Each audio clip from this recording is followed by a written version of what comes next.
বিয়ান, অনেকক্ষণ যে এলাম রে বাছা। এরপর মেয়েকে একটু ডাকুন দেখি। হ্যাঁ বিয়ান, ডাকছি ডাকছি।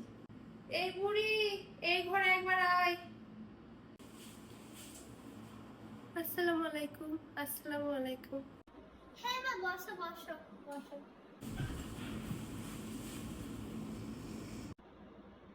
দেখি তো তোমার মুখখানা,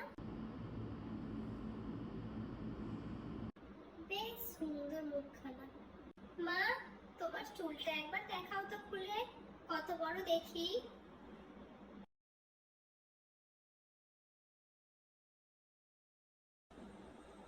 চুলটাও তো অনেক বড় পাড়া লাগছে।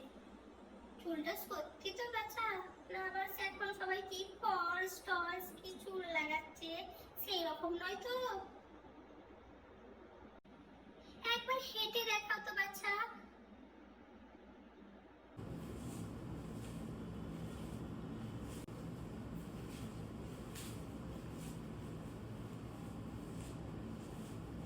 ঠিক আছে। হ্যাঁ বাচ্চা, তুমি কতদূর পড়াশোনা করেছো? 6 ফেল। আমার ছিল তো 4 ফেল। ঠিকই আছে। হ্যাঁ, মেয়ে মানুষের আবার পড়াশোনা করে কি হবে? মেয়ে মানুষ তো সংসার সামলাবে। মেয়ে মানুষের বেশি পড়াশোনা দরকার নেই। হ্যাঁ, আমার মাও বলতো মেয়েদের বেশি পড়াশোনা করে কোনো লাভ নেই, কাজ শিখলেই হবে। হ্যাঁ বাচ্চা, রান্না বান্না সব করতে পারো তো? আমি বাবা আর সংসার সামলাতে পারবো না, অনেক সামলিয়েছি, এরপর হাত পা ঝেড়ে আমি শান্তিই থাকবো। হ্যাঁ, আমার মেয়ে সব কাজ করতে পারে, আপনি এই নিয়ে মোটেই চিন্তা করবেন না বিয়ান। আমার মেয়ে একাই 100 জনের রান্না করে একাই সামলে নিতে পারবে। আমি ওকে এমন ভাবে সংসারে কাজ শিখিয়েছি বিয়ান। ঠিক আছে, আমার মেয়ে খুব পছন্দ। এরপর তো দেনা পাওনার কথাটা যদি বলে নিই তাহলে খুব ভালো হয়।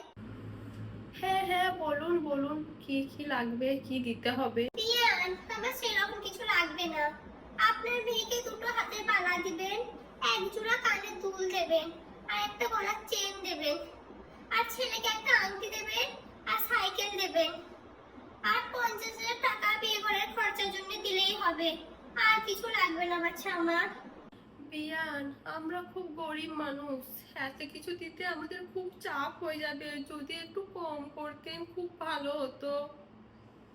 যদি এইগুলো দিতে পারেন বিয়ান, তাহলে বিয়ে ঘর হবে, নাহলে বিয়ে ঘর হবে না বাচ্চা, বলে দিলাম। ঠিক আছে বিয়ান, ঠিক আছে। এতদিন পর আল্লাহ মুখ করে তাকিয়েছে। আপনি যা বলছেন তাই দেব আমরা। আপনি বিয়ের জন্য না করবেন না।